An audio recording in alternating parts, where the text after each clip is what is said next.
Esto es Chisma Retro. cine, Música, series, datos curiosos. cultura pop con un toque vintage, Y sí, mucha chisma. Yo soy Adri Gregorio y te invito a acompañarme en este viaje. Protagonistas de comedias románticas que rompen estereotipos. Hola, ¿qué tal? ¿Cómo estás? Bienvenido de nuevo a un episodio de Chisma Retro. Yo soy Adri Gregorio y me acompaña Armando Ruiz, ¿cómo estás, Adri? muy contenta y muy emocionada porque este tema que traemos esta vez es muy cercano a mi corazón. Se trata de mujeres que están protagonizando comedias románticas, digamos, típicas, pero que no son las clásicas protagonistas que siempre vemos. Sí, porque todo el mundo ubica como a las reinas de las comedias románticas, ¿no? Tenemos ahí una Meg Ryan, a Julia una Roberts. Julia Roberts. En algún momento querían que fuera Katherine Heigl, ¿te acuerdas? Siempre han buscado como a la próxima gran reina de comedias románticas, pero muchas películas justamente se convierten en memorables porque no tienen a la clásica Meg Ryan, ¿no? Así es, en este episodio vamos a platicar de cintas protagonizadas por mujeres que no son rubias, de ojos azules, súper delgadas, son mujeres mucho más cercanas, creo, al público de las que vemos estas películas, mucho más diversas y con intereses también muy distintos. Sí, que en muchos lugares se les conoce como la girl next door, es decir, el estereotipo de una chica pues más de pie, que dices, a lo mejor no soy yo, pero puede ser mi hermana, puede ser mi mejor amiga, puede ser mi vecina, o sea, alguien a quien sí conozco, ¿no? Y que no se parece a una estrella de Hollywood. Así es, y que no tienen los típicos trabajos, ya sabes, como dices, de la comedia romántica, o sea, que trabaja en una revista o que está en una agencia de publicidad. No, pues estas son chicas, una que trabaja en un restaurante, otra que está estudiando, cosas como mucho más downer, mucho más sencillas, que bueno, creo que va a ser muy interesante analizar. Sí, y que no están en Nueva York. Además. Las cuatro películas ocurren o en suburbios o en ciudades pequeñas. Así es. Pues sin más preámbulo, empecemos con My Big Fat Greek Wedding, también conocida como... Casarse está en griego. Y se trata de una chica llamada Tula, que es de una familia griega. Ella trabaja en el restaurante de su padre y creció siempre muy tímida porque no se consideraba particularmente guapa. Su familia tampoco la consideraba así. En algún momento toma una decisión para estudiar una carrera que siempre quiso, y eso la cambia la manera en que se percibe a sí misma y la hace conocer al hombre de sus sueños. ¿Qué hombre de sus sueños? Que además desencadena el que, bueno, obviamente el título lo dice, haya una boda y que a través de esa boda encontremos tantas diferencias y choques culturales muy divertidos, pero también un autoconocimiento de la protagonista. Sí, yo te comentaba el otro día que la veíamos de nuevo, que las familias griegas se parecen mucho a las mexicanas, ¿no?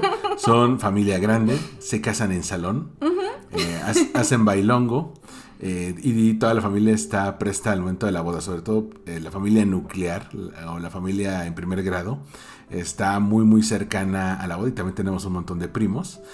Y lo contrastan mucho con estas familias anglosajonas, estadounidenses, que pues son de 1 o 2 hijos, que son muy fríos, no solamente en su trato, sino también incluso en la manera en que adornan sus casas, ¿no?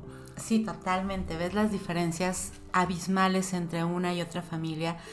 Y bueno, hay que tomar en consideración que esta película está basada en una obra que hizo Nia Vardalos en un show unipersonal, que básicamente fue como decir, a ver, nadie me quiere contratar porque físicamente no encajo dentro del estereotipo común. Entonces voy a crear algo propio, ¿no? Un poco como Fleabag, ¿sabes? Un poco como... ella hizo este texto para mostrar como todas sus experiencias y ser como muy honesta en torno a lo que ella estaba pasando, digamos, en torno a su vida. Y bueno, hace esta pequeña obra y resulta que empieza a correrse un poco la voz, empieza a conocerse entre el público conocedor, hasta que llega un momento en el que Rita Wilson, esposa de Tom Hanks, ella una gran actriz, una gran productora, la descubre, le encanta, arrastra a Tom Hanks a verla, se enamoran del texto y deciden hacer la película. Sí, y esta película es de 2002, ya tiene un rato y de hecho estuvo nominada Nia Vardalos por Mejor Guión Original, por justamente esta de Casarse está en griego, y es que es muy original, a mí me gusta mucho porque te contaba la premisa gira en torno a la boda. Normalmente las comedias románticas acaban cuando la pareja queda junta y a veces sí nos va bien, como en telenovela del 2, en boda, ¿no? Aquí la boda apenas es el punto donde se pone bueno todo porque es como la familia, como los padres de tanto del novio como de la novia entran, la misma Nia Vardalos como la protagonista y ¿cómo se llama el galán? John Corbett. Que muchos lo ubican por Sex and the City. Pues tienen una química impresionante. Él es adorable. Definitivamente hacen una pareja maravillosa porque además dentro de la película, dentro de la temática, tú te das cuenta como ella, sí, obviamente habían estado como súper apocada. Vienes como de también una idea de una familia muy tradicional en la cual obviamente ven muy mal el hecho de que ella siquiera conozca a hombres que no tengan que ver con su nacionalidad, que no sean griegos también. Un poco por toda esta idea como de que los han maltratado, los han tratado tan mal al ser migrantes en Estados Unidos, que tienen mucho recelo en torno a que otra persona pueda ser buena y noble si no es griega, ¿no? Y también al ser migrantes griegos viviendo en Estados Unidos, están muy orgullosos de sus raíces. Por ejemplo, cuando nos presentan cuál es su casa, ¿no? Sí, que es un Partenón, un mini Partenón ahí con estatuas y todo lo demás. Sí, que hay ciertos chistes recurrentes como que el papá siempre dice que todas las palabras tienen una raíz griega y casi siempre latina. Que es verdad, además. Bueno, yo que soy una geek de las etimologías grecorromanas, es real, pero él lo hace muy chistoso. Pero kimono, o sea... bueno, resulta que kimono tiene raíces griegas. Bueno, pero es maravillosa la manera en cómo, justo como dices, estos personajes están tan orgullosos de su cultura que el papá particularmente, bueno, es divino, ¿no? O sea, o esto que todo lo cura con Windex, que así, si tienes una picadura de mosquito, pues échate Windex, te rompiste la cabeza, échate Windex. Que se te infectó una herida, échate Windex. Sí. No, y aparte, sí, la pareja protagonista es quien lleva el peso, pero como adorno, bueno, que le agrega buena parte del encanto de la película son todos los personajes secundarios de la familia. El papá, obviamente, porque está este conflicto de si él acepta que ella se case con un no griego, ¿no? La mamá... Pero la mamá y las tías, o sea, la tía que es como que complotean entre ellas para tratar de ayudar a Tula a que la dejen hacerse cargo de una parte del negocio familiar que es la agencia de viajes de la tía. Que estudia en la universidad. O sea, después de que ella ya estudió en la universidad, ya sabe de computación, digamos que es la primera que sale al mundo de alguna forma, ¿no? Porque sus otros dos hermanos, una, pues como ella misma lo dice, pues es una máquina de hacer bebés, no se casó y ahora tiene 3 grieguitos.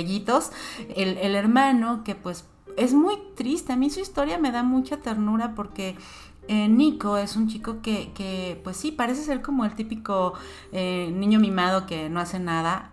Tiene muchas inclinaciones artísticas, dibuja increíble y quiere expresarse a través de eso, pero sus propios padres no lo ven, ¿no? O sea, no se dan cuenta y no le permiten abrirse un poco más en ese aspecto.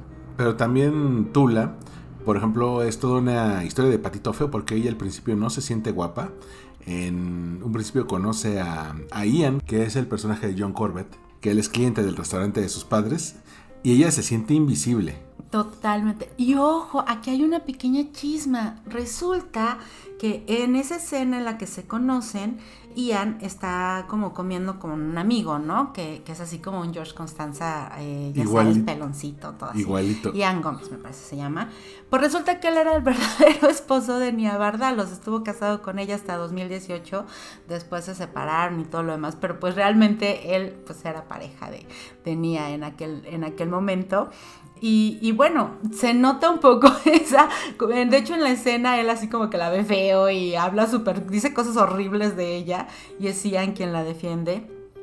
Pero bueno, la química que existe entre estos dos personajes es maravillosa. ¿Qué te puedo decir de mi Hayden, mi John Corbett? La verdad es que yo ruteaba por él más que por Mr. Big, honestamente, en Sex and the City. Y que es ese personaje extremadamente adorable, o sea que no puedes no amarlo y enamorarte de él, porque en primera la forma en cómo la ve él, en cómo logra de verdad darte a entender toda esa admiración que tiene por ella, ese cariño que tiene por ella, esa atracción, porque hay una química también a nivel físico impresionante entre los dos personajes. Hay una escena en la que están besándose en un auto que, o sea, wow, mis respetos. Sí, y cómo esta secuencia de las citas vas notando la timidez, el miedo a acercarse, el cómo van agarrando confianza, el cómo no se pueden dejar. De alguna manera sus cuerpos se necesitan y es algo muy difícil de llevar a la pantalla eso. La química entre los actores es increíble, al grado de que pues platicábamos de que después se hizo una serie que iba a ser como una continuación. Pero en esa serie me lo recastearon. Sí, no sale John Corbett y la serie solamente tuvo 7 episodios porque buena parte del encanto era la química entre ellos. Justamente esa serie de verdad estaba condenada al fracaso porque aunque todos los demás del cast estaban en la serie, incluso mi Joey Fatone de NSYNC, porque claro, fue su debut actoral. Y es adorable, ¿eh? Por sí el tipo es el más adorable de los del Sync. Es de los que le cae bien a todos. Bueno, pero ni su presencia logró que funcionara esa serie. Después también, además de la serie, se hizo una segunda entrega que fue en 2016. Obviamente, bueno, ellos tienen una hija y bueno, la hija ya es adolescente y como era toda esa parte de esa bronca, pero no logró recuperar ese allure que tenía la primera. Bueno, es que la primera estuvo en cartelera 50 semanas. 50 semanas y además lo que veíamos ayer, impresionante, porque empezó perdiendo, o sea, como que hay un esquema, ¿no? Normalmente las películas abren increíble como con un tope de lo máximo que van a ganar recaudando en taquilla y conforme van pasando las semanas van bajando su ganancia. Y en el caso de esta película fue exactamente al revés, empezó perdiendo y terminó ganando. Sí, y es que a mí me tocó ver a algunos analistas como Edgar Apanco. Él menciona que pues normalmente una película gana la tercera parte de su recaudación el fin de semana del estreno. Y en este caso fue el poder de la recomendación, ¿no? Claro. Como una persona que lo vio se lo decía a otro, ¿sabes qué? Ve esta. Como hay muchas familias que son con este tipo de esquemas, estamos hablando del griego, de las familias latinas, de las familias de ascendencia india o pakistaní, que también las veremos más adelante. Muchas de ellas con familias grandes se pueden sentir identificadas, no solamente los hogares blancos, ¿no? Claro, y que justamente como dices, eso contribuyó muchísimo a que la gente la recomendara y que en vez de que se así disolviera en los estrenos, al contrario, tomó fuerza y llegó un punto en el que, como tanta gente lo estaba recomendando, empezaron a ir al cine mucho más, y el mantenerse 50 semanas en cartelera es un gran logro. No, y es una película que cae bien, que siempre la gente quiere verla, sin ir más lejos. Ahora que la reestrenaron en Netflix, está en el top de lo más visto. Así es, y bueno, hacíamos un poco la broma de que era la Betty la Fea griega, porque pues de alguna manera puede parecerse un poco la premisa, Pero pues sí, realmente no nos queda más que recomendarles que por favor la vean, la disfruten muchísimo ahora que está en Netflix, que por fin regresó a la plataforma, que no se la pierdan y que bueno, tal vez si se sienten identificados un poco con esta, también entendamos que a pesar de que a veces pueda sentirse como que la familia no te permite lograr muchas cosas, al final del día creo que se trata solamente del amor, ¿no? La familia solamente va a querer hacer lo mejor para ti y que una vez que se concilia esa situación entre tus propios sueños y tus deseos personales y lo que eres tú dentro de ese núcleo familiar, pues las cosas funcionan. Sí, es una gran película, sobre todo porque no solamente es una historia de amor, es una historia de familia. Muy bien, ahora vamos a hablar de The Truth About Cats and Dogs, también conocida como La verdad acerca de perros y gatos. La verdad es que yo no ubicaba esta película hasta que me contaste de ella y la buscamos porque no estaba en ninguna plataforma de streaming. Sí. A ver, hablar de esta película es como muy especial para mí. Es una película de 1996. Creo que es una comedia romántica que, si bien tiene una fórmula que puede sonar muy trillada, es decir, es una reinterpretación de Cyrano de Bergerac, esta historia en la que un personaje no tan agraciado físicamente, digamos que es la voz, ¿no?, de otro personaje que es mucho más estereotípicamente atractivo para enamorar a alguien. La manera en cómo se lleva esta historia es simplemente fascinante. Sí, se trata de la historia de Abby. Es una veterinaria que tiene un programa de radio en el cual da consejos para dueños de perros, gatos, pericos, pececitos, todo eso. Ella les da ese tipo de consejos y un día recibe la llamada de un fotógrafo que tiene un problema con un perro que rescató. Y se hace una confusión porque él se queda prendado de ella, le invita a salir. Y la vecina de Abby, que está interpretada por Uma Thurman, también se apersona ese mismo día a la estación de radio y él confunde a nuestra heroína con la vecina. Nuestra heroína, la veterinaria, está interpretada por Janeane Garofalo. Entonces él cree que Uma Thurman es en realidad la conductora del programa y cae enamorado de ella, pero en las conversaciones telefónicas con quien platica es con Abby y se enamora un poco de su personalidad, pero sigue relacionándolo con la belleza de su vecina.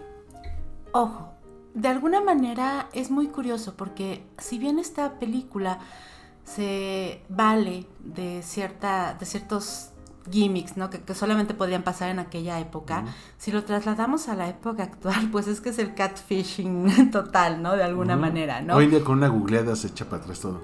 Un poquito sí y no, porque acuérdate que, por ejemplo, en el caso de la locutora, ¿cuántos no nos hemos enamorado de la voz de alguien y que no tenemos idea de cómo son físicamente? Yo no conozco a alguien que le haya pasado eso. Lo dice el podcaster oficial con la voz súper hermosa. Nada, pues creo que el punto aquí es que, si bien podría parecer que es una historia que es como una cápsula del tiempo, que es muy de su momento, de esos mid-90s, la realidad es que podría pasar en la actualidad. Además de que la manera en cómo se desarrolla y la química que existe, no solamente entre la pareja principal, que bueno, es Janeane Garofalo, y Ben Chaplin, guapísimo, que parecía un joven Antonio Banderas, la química que existía en pantalla, obviamente, entre Janeane Garofalo y Uma Thurman es increíble. La amistad que se genera entre estas dos mujeres, aparentemente opuestas, completamente distintas. Una mujer de 1.80, rubia, modelo de profesión, delgadísima, guapísima, ¿no? Pero quizá con no tanta sustancia, ¿no?, intelectualmente hablando.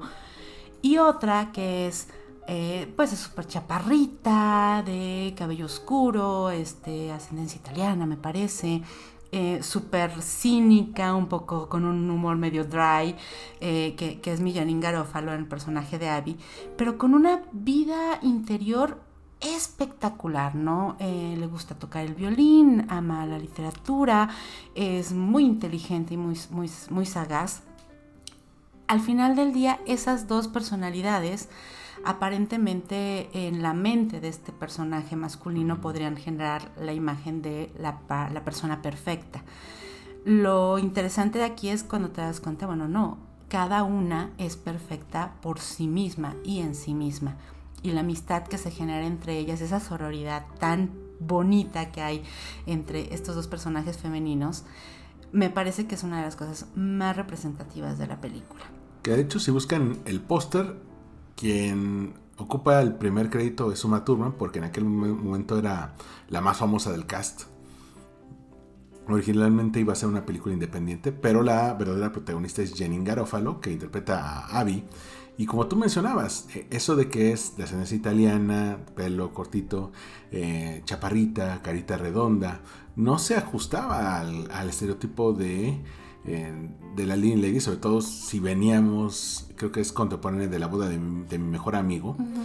Entonces, el tener a una Leading Lady que no es alta, delgada, rubia, o al menos caucásica, ¿no? Con cuerpo de modelo, pues ya de por sí era bastante retador. Y el que tampoco contradiga el género, ¿no? Porque dice, es que ella es linda, es muy linda en su justa dimensión, y aparte tiene una serie de talentos que la hacen encantadora. Y el personaje de Uma Thurman, que justamente es una modelo en la película, pues es alta, es rubia, es hermosa, pero es muy insegura de sí misma, y pues tiene a un manager / novio abusador que la hace dudar constantemente de su valor como profesional, ¿no? Y como persona.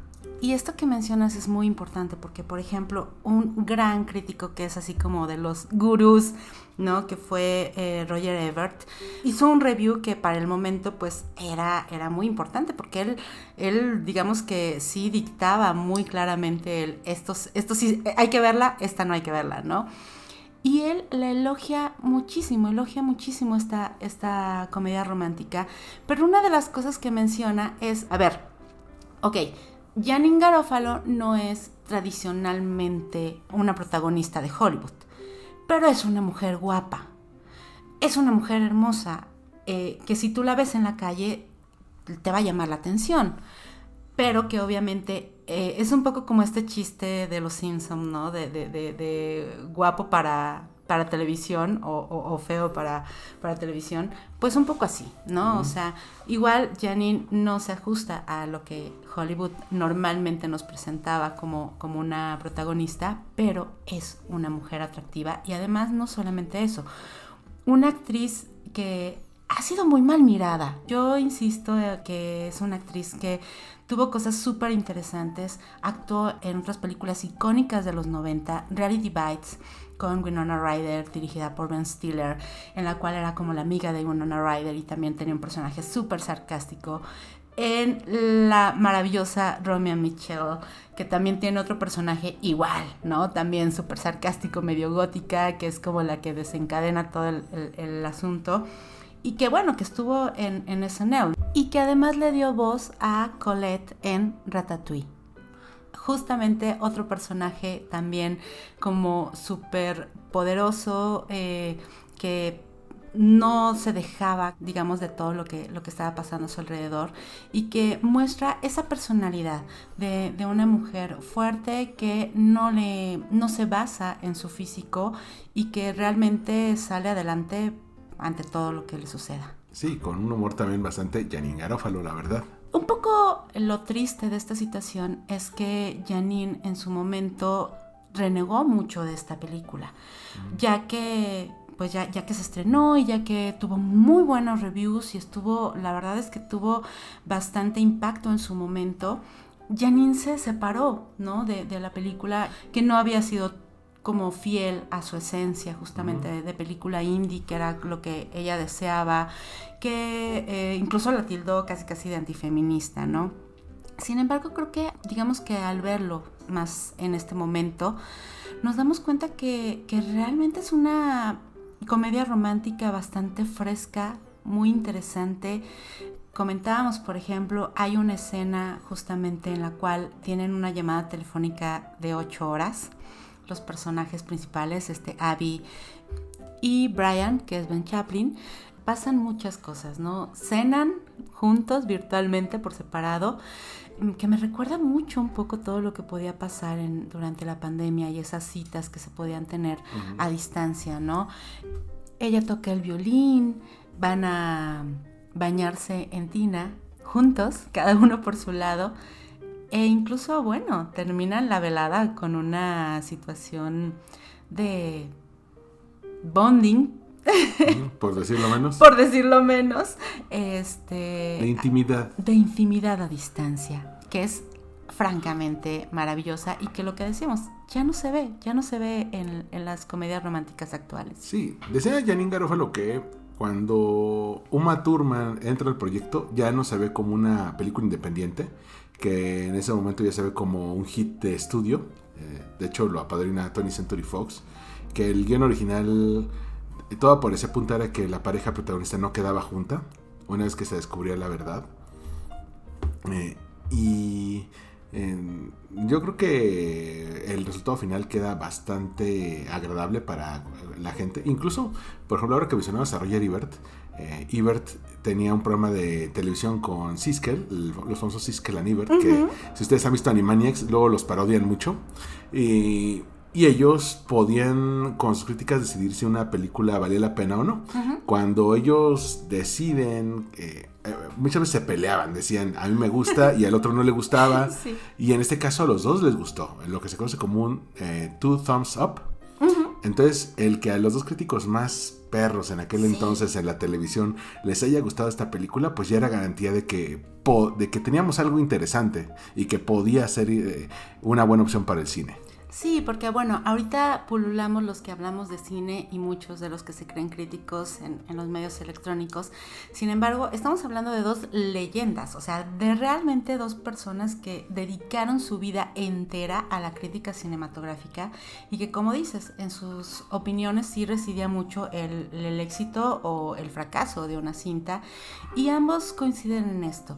Es una comedia romántica muy cálida, muy cercana, que si bien tiene una temática que podría parecer cliché, podría sonar desgastada, la verdad es que el tratamiento que le da, las actuaciones, incluso el setment, ¿sabes? O sea, el lugar donde está, todo lo que sucede a su alrededor, es sumamente disfrutable. Sí, muy íntimo, incluso en sus locaciones, muy sencilla y muy relatable. Podemos ubicarlo con algo que nos podría pasar en la vida cotidiana. Desafortunadamente, esta cinta solamente la podrás encontrar si es que lograste comprarla en algún momento en DVD. O en VHS, ¿no? No, cálmate. No, sí, en DVD todavía. Porque no se encuentra en ninguna plataforma disponible actualmente, por lo menos hasta este momento. Que es el mismo caso que nuestra tercera cinta que vamos a analizar el día de hoy, que es la película Bend It Like Beckham, también conocida en español como Jugando con el Destino. Qué raro, ¿no? Porque nada que ver. Suena a título de telenovela, pero es una película de verdad divertidísima. Sí, es una película de 2002, dirigido por una directora. Es un caso muy raro porque casi no tenemos directoras en Inglaterra. Esto fue en Inglaterra, que se llama Gurinder Chadha. Y el título hace referencia a los tiros con efecto que hacía David Beckham, que en aquel entonces era el ícono del fútbol soccer máximo. Entonces era una cinta muy inglesa porque en Estados Unidos todavía no llegaba tan fuerte el soccer. Y contaba la historia de Jasminder, que es interpretada por Parminder Nagra. Es la hija menor de una familia de inmigrantes indios que practica la religión hindú.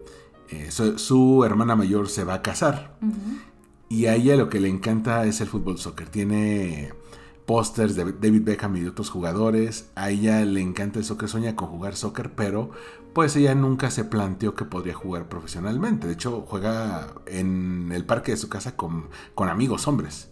Hasta que se fija en ella una jugadora que era en su debut, Keira Knightley. Así es. Toda bebé. Y le dice, oye, pues vente al equipo, te hacemos pruebas y puedes jugar profesionalmente. Ella no le caía el 20 de que existía una manera de jugar profesionalmente y que incluso en Estados Unidos había ya una liga femenil que apenas estaba despuntando. Y la lleva con el entrenador, que es también muy bebé, Jonathan Rhys Meyers, que muchos ubican por Match Point, que muchos ubican The Tudors. The Tudors, y por varias campañas que hizo para Hugo Boss. Él es el entrenador que en su juventud jugó, pero ahora sí que se lastimó la rodilla y literal.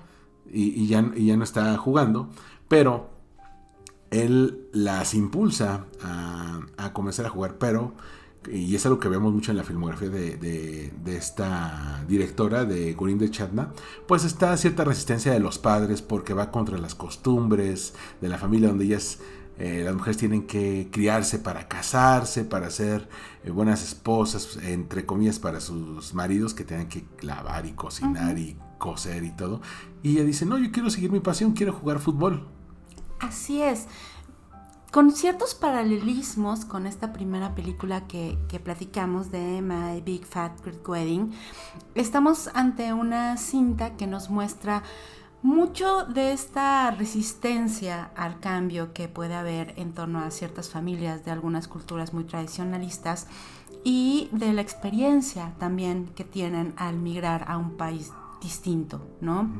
En el caso de Jess, de este personaje, es una chica que de verdad es una niña que siempre ha sido buena, que siempre ha sido como que cumple con todo. La hermana ves que se escapa con el novio, ¿no? Y que engaña a sus papás y miente. Y Jess no. Jess es una chica que quiere hacer las cosas bien. Simple y sencillamente su gran pasión en la vida es el fútbol. Y es muy bonito porque en la vida real la actriz que la interpreta, Parminder Nagra, tuvo un accidente muy fuerte en el cual tuvo esta cicatriz tremenda, una cicatriz tremenda que tiene en la pierna. Ella temía que el hecho de tener esta cicatriz evitara que la castearan. ¿Y cuál fue la sorpresa? Que resulta que no solamente la castearon para este personaje, sino que incluyeron dentro de la cinta una referencia muy bonita que creo que es un momento muy, muy, muy, muy dulce, en el que ella y Joe están conversando acerca de las cicatrices. Es un momento muy dulce, muy hermoso, porque habla justamente de eso, ¿no? Si tu cicatriz está ahí, pero te permite continuar haciendo lo que amas, pues vas de gane. Y además le abrió a Parminder Nagra una carrera interesante. Aquí en Knightley, obviamente, ¿verdad? Pero a Parminder luego entró a ER durante 6 años y también estuvo en The Blacklist. Lo cual es interesante porque, de nuevo, no es la clásica protagonista, mucho menos de una comedia romántica. No solamente por ser de ascendencia india, sino también es chaparrita. No era en la clásica con cuerpo de modelo, sobre todo si la comparas con Keira Knightley, que era más alta que ella, ¿no? Que tiene una cara, digamos, más como de modelo de revista, de los estándares de aquel entonces. Y a la directora le parecía muy importante el hacer estas historias para las personas que no se sentían identificadas, que dicen, oye, no estoy viendo a mi cultura representada aquí. A lo mejor puedes poner un personaje digamos de esa nacionalidad, pero siguen teniendo estándares de cultura anglosajones, ¿no? ¿Por qué no ponemos también la parte cultural?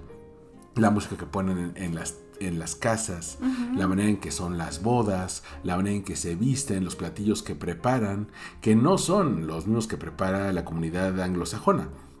Y eso se convirtió en un elemento fuerte que después ella retomó en una película ya, me parece que de unos 15 años después, que se llama Blinded by the Light, que digo, esa la hablaremos en otro tema, pero sí te habla un poco de eso de la tradición versus el buscar tu propio lugar en la vida, ¿no? Seguir tu pasión o convertirte en aquello que tus padres desean que seas. Así es, y es que creo que algo muy importante a destacar es que no solamente estamos hablando de protagonistas que rompen estereotipos a nivel físico, sino de personajes mucho más reales, con ideales diferentes y con necesidades y sueños y anhelos que no son característicos del género, ¿no? En el caso de Jess, algo maravilloso es eso, su inclinación hacia el fútbol y ese deseo que ella tiene de, es una súper estudiante, de hecho puede acceder a la universidad para poder ser abogada, pero su verdadero sueño y su gran motivación en la vida es el fútbol. También tiene que ver mucho con la sororidad dentro de la familia y dentro de tu grupo de amigos, ¿no? En el caso de Jules y Jess, se desarrolla una amistad muy profunda, obviamente con algunos tropiezos, ¿no?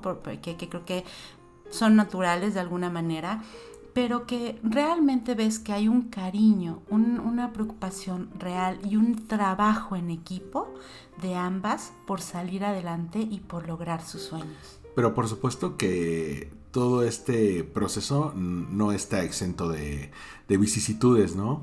Por ejemplo, que ambas desarrollen cierto afecto por Joe, que es el coach. Que quién no, porque está guapísimo, mi niño precioso, estaba divino. Que él trata también de poner cierta distancia, porque como coach no puede enamorarse de sus jugadoras, ¿no?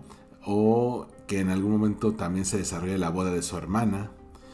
Y que es muy curioso, porque aquí una pequeña chismita, resulta que en esa escena de la boda de la hermana, que bueno, es una fiesta increíble de color, de tradiciones.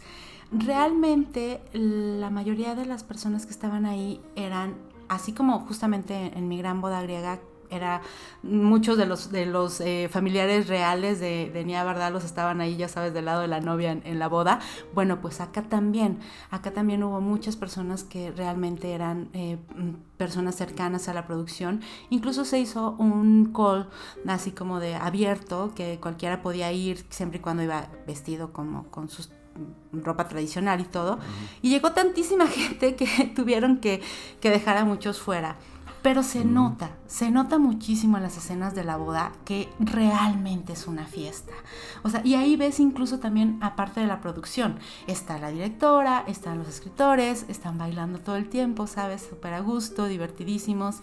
Algo que creo que permea mucho dentro de esta cinta es la sensación de que realmente se le estaban pasando muy bien. Y además de que hay una comunidad india muy fuerte en Gran Bretaña. Uh-huh.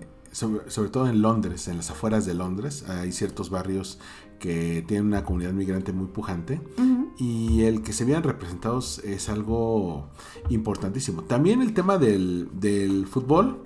Yo me acuerdo que en los MTV Movie Awards de aquel año, uh-huh, Benedict Beckham tuvo varias nominaciones. No me acuerdo que haya ganado alguna, pero sí estuvo muy nominada. Y ahí hubo ciertos cambios. Primero, todos conocemos el término soccer mom, uh-huh, ¿no? Las mamás que acompañan a los niños a jugar soccer. Pero por vez primera se dice, oye, las niñas también pueden jugar, y se visibiliza, y hay una película que está hablando de esto.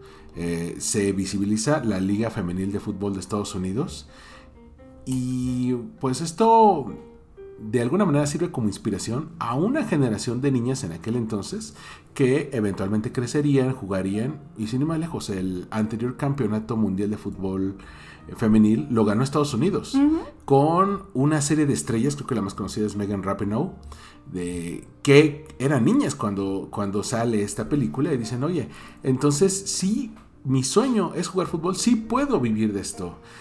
Y hace poco también ellas lograron ganar una demanda para que les pagaran igual que el equipo masculino. El equipo masculino ganaba, creo que 12 veces más que el femenil. Uh-huh.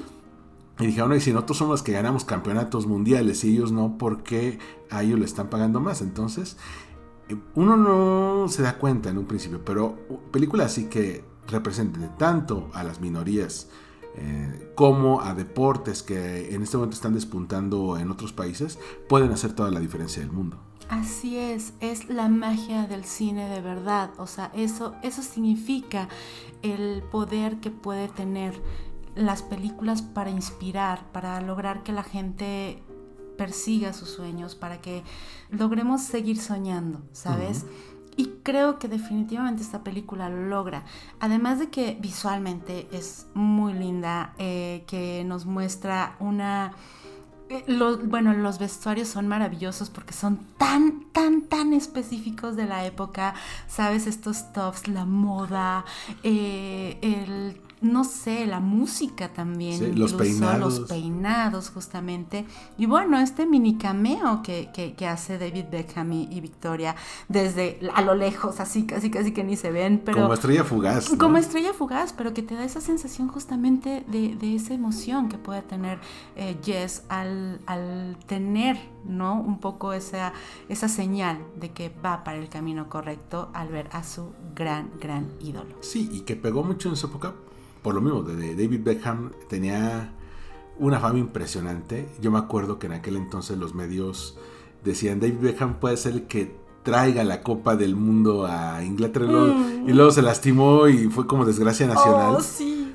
Pero el que, bueno, Beckham, pues muchas veces lo veían como una especie de Maradona inglés, como la gran promesa del fútbol inglés. Y creo que eso, desde el título y el cómo sirve de gancho también para que entres a la historia, es un buen punto de entrada. Y a mí la verdad me sorprendió mucho esta película porque te habla, como decíamos un poco en Mi Gran Boda Griega, ¿no? Habla de la familia, pero también habla de encontrar tu lugar y, ¿por qué no?, amar a quien tú quieras. Así es. Y bueno, también esta tampoco la encontramos en una plataforma. Esperemos que en algún momento la traigan. Me imagino que tendría que ser en Star. Sí, porque las dos eran de Fox. Entonces, si en algún momento va a llegar a alguna plataforma, va a ser en Star. Ojalá que llegue pronto porque vale muchísimo la pena. Y bueno, vamos con la última película que a mí me emociona mucho porque platicábamos que son pocos los casos en los que hay una trilogía de películas románticas. Tú me mencionabas la trilogía Before. Sí.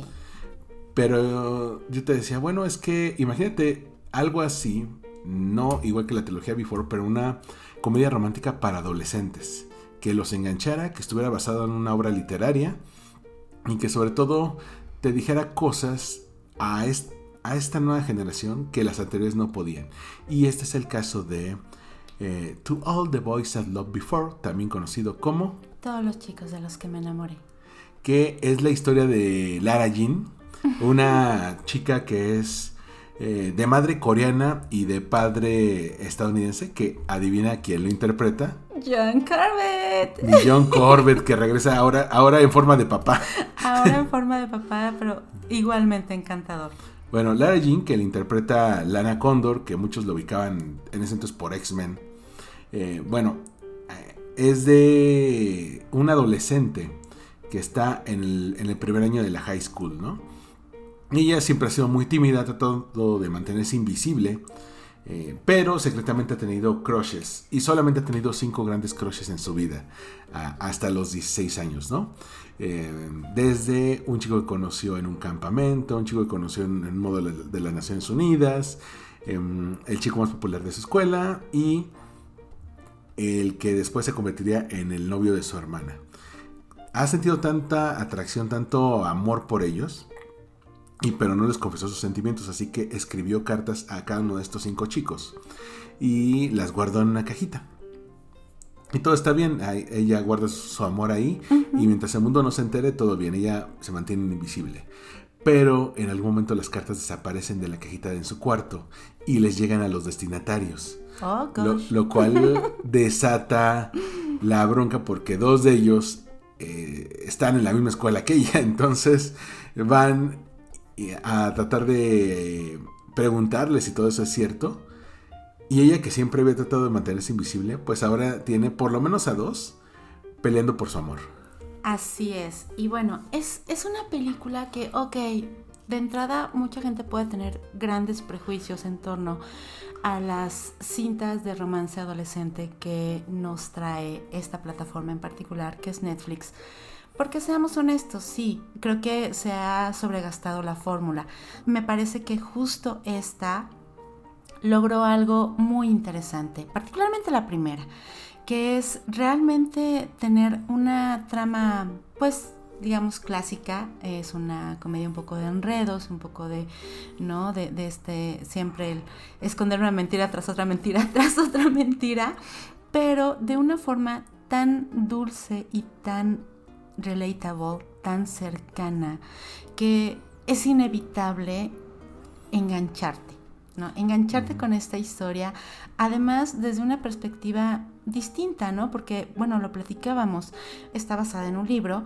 Una vez que salió como el que se podía hacer la película, que se iban a comprar los derechos, muchos estudios estuvieron interesados, pero todos querían cambiarle la identidad a Lara. Querían que fuera una chica blanca o que los objetos de su afecto también cambiaran, ¿no? Y lo maravilloso del caso es que no, o sea, lo mantuvieron como tenía que ser, y eso hace que sea un ejercicio muy valioso y que nos dé una perspectiva distinta. Sí, Jenny Han, la autora, el primer libro salió en 2014. Uh-huh. Ella siempre defendió que fuera Asian, que fuera uh-huh. asiática la protagonista, porque dice, yo escribí el tipo de libros que a mí me hubiera gustado leer cuando era adolescente. Exacto. Entonces, si ella es asiática, ¿por qué la protagonista no podría hacerlo? Afortunadamente se juntaron los astros y Lana Condor estaba despuntando bastante bien. Uh-huh. Entonces, a mí me pareció el casting perfecto. Creo que tiene encanto, tiene carisma, es muy guapa y además le da representación. Y en ningún momento la película gira en torno a que es Asian.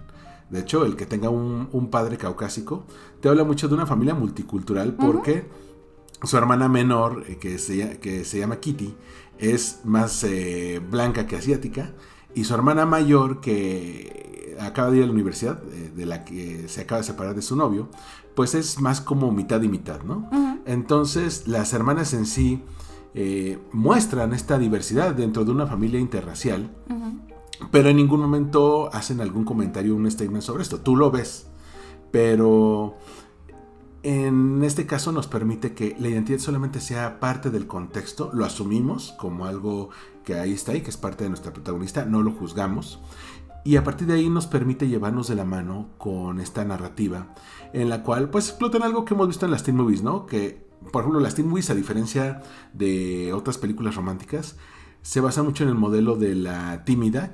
Bueno, en este caso las 4 películas que hemos analizado tienen a protagonistas que son introvertidas. Uh-huh.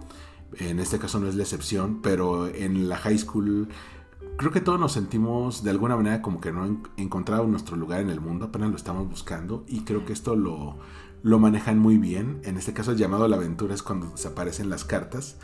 Pero... Y ojo, el personaje de Kitty, o sea, que podía haber sido odioso, y que de hecho creo que en el libro era odioso, porque sí. realmente manda las cartas porque está enojada con Lara, pero sí. no, o sea, y en la película le cambian un poco esa parte, ¿no? De niña berrinchuda, sino sí. realmente te muestran a una hermana preocupada. Uh-huh. A una hermana que quiere que su hermana triunfe y que salga al mundo y que esté bien. Sí, que dices que desde que nuestra hermana mayor se fue a la universidad, te he visto muy sola, uh-huh. y no quiero que estés sola. Entonces la llama a la aventura y se convierte en un personaje adorable, pero creo que también tiene mucho que ver el cast. Sí. El cast de las hermanas, el cast del papá. De Noah. de Noah, que es el principal interés romántico. Bueno, se llama Peter Kavinsky. Y lo interpreta Noah Centineo, que después ya lo hemos visto en un par de películas, pero es adorable. Es quizá el personaje más adorable de la película. De cómo se va dando esta relación, porque una vez que salen las cartas, uno de ellos, que es justamente Peter Kavinsky, le dice a Mila Jin, oye, pues mira, yo vengo cortando con una novia que resulta que era tu mejor amiga hace años, y ella dice, sí, pero yo tengo aquí al que era exnovio de mi hermana y no quiero... Qué fuerte es esa trama. Sí, no quiero que mi hermana piense que le estoy robando al exnovio, ¿no? Ok, vamos a hacer un deal, vamos a hacer un trato. Vamos a fingir que somos novios a la vista de todos, pero ahora sí como Julia Roberts sin besar. Ajá. Porque sin besos porque me enamoro. Vamos a ser novios a la vista de todos y vamos a tener ciertos detallitos, ver películas juntos, ir a comer juntos. Tú vas a pasar por mí a la casa, ¿no? Pero con el objetivo primero de que tú le des celos a tu exnovia y yo al tipo que me está pretendiendo, pues espantarlo diciéndole que ya tengo a alguien, ¿no? Pero ¿qué pasa cuando pues te acabas enamorando de tu novio falso, ¿no? Así es, y es que la química entre ellos dos es maravillosa. Y también hablamos de este tipo de personajes que, volvemos al punto, no son como normativamente atractivos. Digo, los dos son guapísimos, son súper, súper atractivos y tienen una química impresionante, pero que quizá no hubieran tenido oportunidad en un esquema clásico de estudio en Hollywood. Y justamente que Netflix en aquel entonces estaba dando los pasos hacia la inclusión, y en ese caso no tuvo que forzar nada. Dice, tomamos un material original, lo respetamos, porque así se creó en ese contexto, y somos los que le ofrecemos a la autora llevarlo al cine. Originalmente solamente se iba a hacer una película y a ver cómo le iba. Y fue un hitazo. El primer libro se llevó a la pantalla en 2018 y le fue tan bien que dijeron, vamos a grabar las partes 2 y 3 al mismo tiempo. Y se liberaron, si no me equivoco, en 2020 y 2021. Y la verdad es que es una trilogía bastante buena. Mantienen el mismo cast casi toda la trilogía, salvo pequeños detalles como John Ambrose, que salen en la segunda. El que sea también multicultural, el asunto es muy divertido. En la 3 ya meten un poco de la herencia cultural porque van a visitar Corea, porque es la tierra donde nació su mamá y ellas querían conocer sus raíces. Entonces tampoco se siente forzado y es algo que me gusta mucho porque es una película muy agradable que puedes ver en familia, que no tiene chistes desagradables, que también lo hemos visto últimamente. Que hasta la comedia romántica más cursi tiene que tener humor escatológico, porque y yo creo que los del estudio dicen, no, es que los adolescentes les dan risa a estos chistes, ¿no? Entonces vamos a ponerlos. No necesitas ponerlos. Si la autora dice, oye, yo hice esta novela rosa para un público adolescente que se quiere enamorar, ¿para qué le ponemos esto? Y el que hayan respetado esto, incluso la autora Jenny Han tiene un par de cameos en varias películas ahí de la trilogía. Me parece muy bien hecho, es una de las mejores comedias románticas que tiene Netflix actualmente, y si te gusta la primera, creo que las otras dos también son una muy buena forma de cerrar, porque cada libro es un año en el high school, en la preparatoria de Laura Jean. Así es. Yo soy más fan de la primera que de las otras dos, honestamente. Me parece que la primera tiene un encanto que fue difícil de replicar y que además como que se nota mucho cariño en su hechura. Desde cómo generan la habitación, ¿no? De ella, que se nota, es como pues cuando tú eres adolescente, ¿sabes? Que vas armando tu pared perfecta con todas las cosas que te gustan y que va creciendo año con año. Bueno, así se siente. No lo sientes ajeno. Las cartas realmente ella las escribió desde de su puño y letra. Por eso hay ciertas discrepancias y te das cuenta un poco en la continuidad que no se ven exactamente iguales. Bueno, pues porque fueron realmente hechas a mano por esta chica.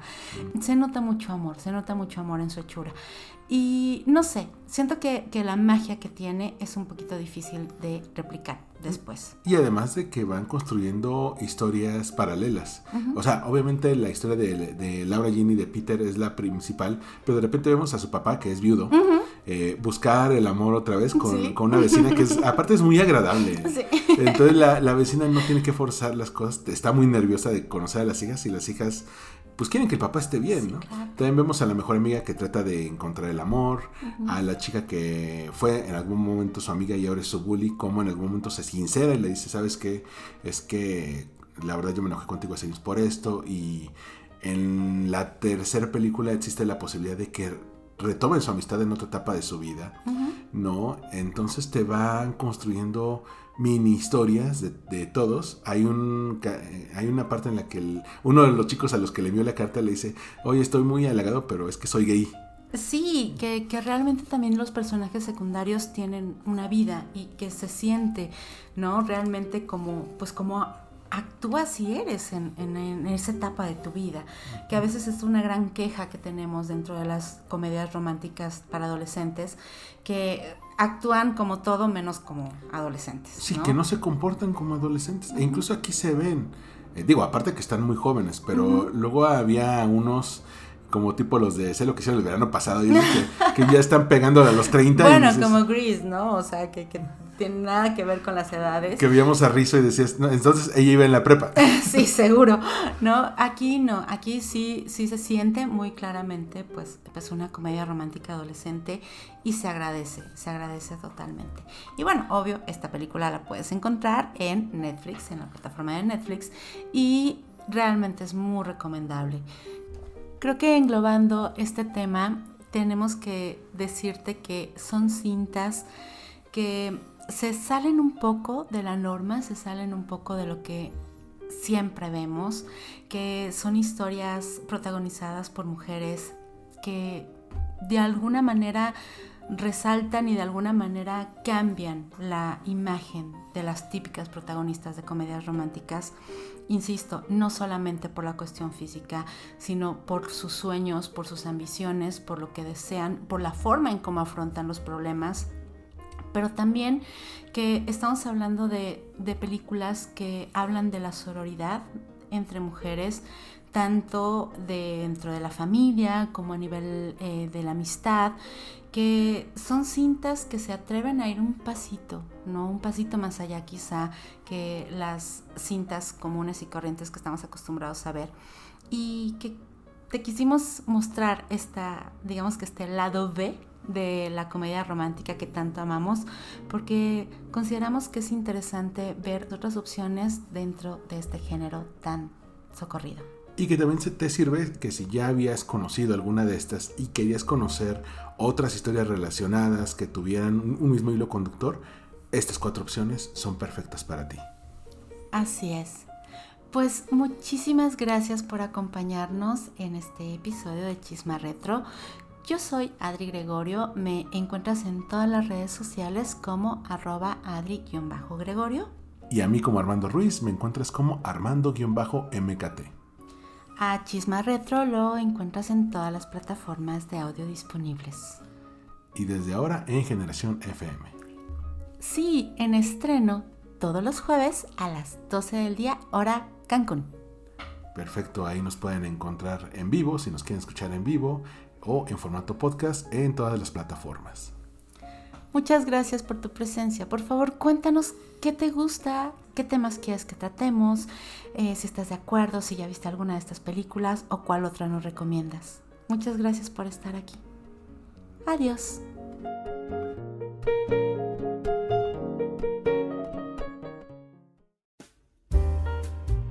Mi podcast pertenece a la red de podcast de Generación FM.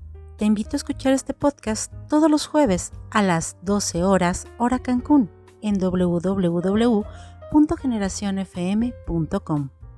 También estamos en TuneIn. Búscanos como Generación FM y dale like al corazón. Únete a las redes sociales de Generación FM. Nos encuentras en Facebook, Instagram, Twitter y YouTube como Generación FM. Coméntanos qué te parece nuestro contenido.